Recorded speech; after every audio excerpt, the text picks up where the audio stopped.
रजंगला में 18 नवंबर को क्या हुआ था? रेजांगला में 18 नवंबर को क्या हुआ था?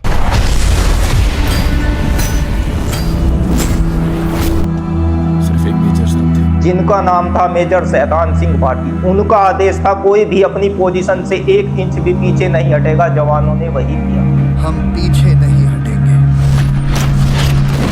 वे जानते थे दुश्मन देश के पास दुनिया की सबसे स्थायी सेना है। वे जानते थे हमारी संख्या उनसे काफी कम है। वे जानते थे हमारे पास बेहतर हथियार नहीं है। वे जानते थे कि शायद ये हमारी आखिरी लड़ाई होगी, लेकिन फिर भी 1 इंच भी पीछे नहीं हटे। उन्होंने अपने कमांडर का आदेश माना, क्योंकि वे जानते थे कि अगर हम पीछे हटे तो भारत माता का मस्तक लद्दाख छीन लिया जाएगा। ये थे 120 बहादुर।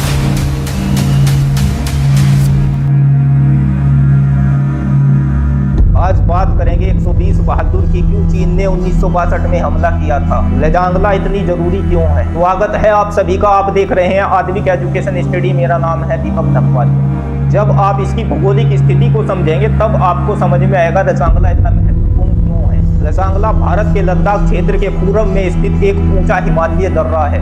इसका तापमान लगभग -30 डिग्री सेल्सियस और इसकी ऊंचाई 16,000 फीट।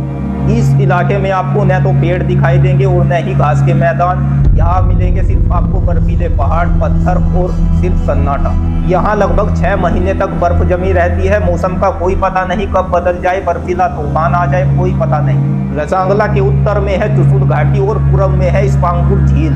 चुशुल घाटी का संबंध क्या है, इससे समझते हैं। ऐसे समझो, यदि चीन चुशुल घाटी से घुसपैठ करे तो ये लद्दाख के डिफेंस लाइन को तोड़ सकता है। और सबसे अहम बात, चुशुल घाटी में है चुशुल एयरबेस। यहीं से आर्मी का सब कुछ कंट्रोल होता है। आखिर चीन ने हमला क्यों किया? रजांगला चीन को क्यों चाहिए? ब्रिटिश समय में भारत और चीन की सीमा तय नहीं की गई थी। अंग्रेज अधिकारियों ने अलग अलग समय में अलग अलग लाइनें की थी। और मुद्दा यह है, चीन इन्हें वैध नहीं मानता। भारत ने आजादी के बाद इन्हें अपने नक्शे में दिखाया, इनको वैध माना।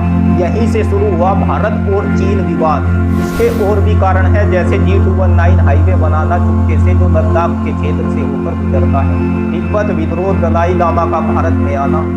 जब से भारत को इस सड़क का पता चला तो भारत में कोहराम मच गया। लेकिन भारत ने शुरू में ही मजबूती नहीं दिखाई, जिससे चीन का हौसला और भी बढ़ा।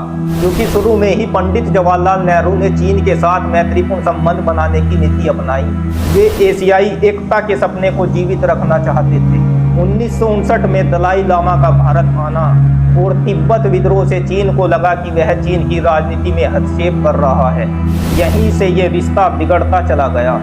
1959 के कुछ समय बाद चीन ने सीमा पर पोस्टें बनानी शुरू की। जवाब में भारत ने भी पोस्टें बनानी शुरू की। लेकिन लड़ने में ये समस्या थी कि भारत की सेना के पास न तो पर्याप्त हथियार थे और न ही पर्याप्त खाना था। चीन विश्व में खुद को ताकतवर दिखाना चाहता था, क्योंकि रूस और अमेरिका से उसकी तनातनी बढ़ रही थी। इसीलिए उसने भारत को अच्छा मोहरा समझा खुद को विश्व में ताकतवर दिखाने का। और फिर एक दिन आया जिस दिन 120 बहादुरों ने अपनी जान गंवाई भारत की रक्षा की।